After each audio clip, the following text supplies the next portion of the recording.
আমাদের ভারতবর্ষে এই যে পারমাণবিক শক্তির যে চর্চা, এটা শুরু করেছিলেন কে? ডক্টর হোমি জাহাঙ্গীর ভাবা। ভারতবর্ষে যাকে বলা হয় হচ্ছে নিউক্লিয়ার ম্যান অফ ইন্ডিয়া। এবং আমাদের খুব হতাশার এবং আমাদের কাছে এটা খুব দুর্ভাগ্যজনক, যেটা হচ্ছে হোমি জাহাঙ্গীর ভাবা তিনি একটা প্লেন অ্যাক্সিডেন্টে মারা যান 1960-এর দশকে। মানে যখন দেশের প্রধানমন্ত্রী ছিলেন লাল বাহাদুর শাস্ত্রী, অদ্ভুতভাবে লাল বাহাদুর শাস্ত্রী তিনি রাশিয়ার তাশকন্ডে গিয়ে ভারত পাকিস্তান যুদ্ধের সময় তিনি ভারত আর পাকিস্তানের যুদ্ধের যে চুক্তি রাশিয়ার তাশকন্ডে করতে গিয়েছিলেন, তিনি সেখানে গিয়ে মারা যান। মানে বলা হয়েছিল হার্ট অ্যাটাক হয়েছিল, কিন্তু যখন লাল বাহাদুর শাস্ত্রী তার দেহ ভারতবর্ষে ফেরে, তখন আমরা দেখি কি যে তার যে কালশিটে পড়ে যাওয়া দেহ, সেটা দেখে বোঝা যাচ্ছিল যে লাল বাহাদুর শাস্ত্রী হার্ট অ্যাটাকে মারা যাননি। কিন্তু কেন মারা গিয়েছেন সেটার মানে রহস্য আজও আমরা জানি না। ভাবতে পারছো যে ভারতবর্ষের মতো একটা দেশের প্রধানমন্ত্রী অন্য দেশে মারা গেল, তার রহস্য আজও আমরা জানি না। পাশাপাশি তার লাল বাহাদুর শাস্ত্রীর মারা যাওয়া ঠিক 13 দিনের মাথায় এই ডক্টর হোমি জাহাঙ্গীর ভাবা একটা প্লেন দুর্ঘটনাতে মারা যায়।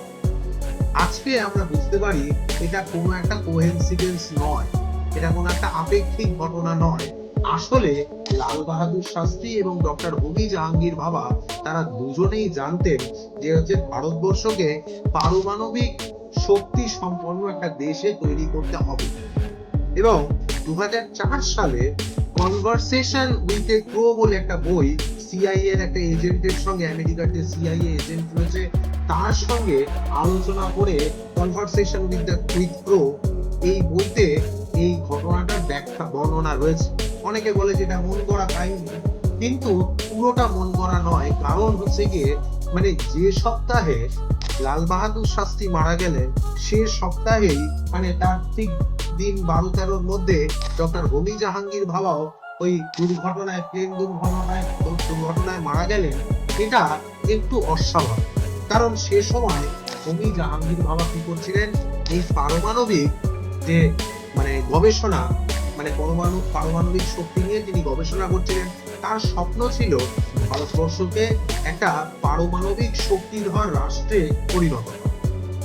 এবং অবশ্যই আমাদের যে সমস্ত বিশ্ব শক্তিরা রয়েছে, যারা চায় না যে ভারতবর্ষ শক্তিশালী দেশ হোক, তারা অবশ্যই এই ষড়যন্ত্রের মধ্যে জড়িত।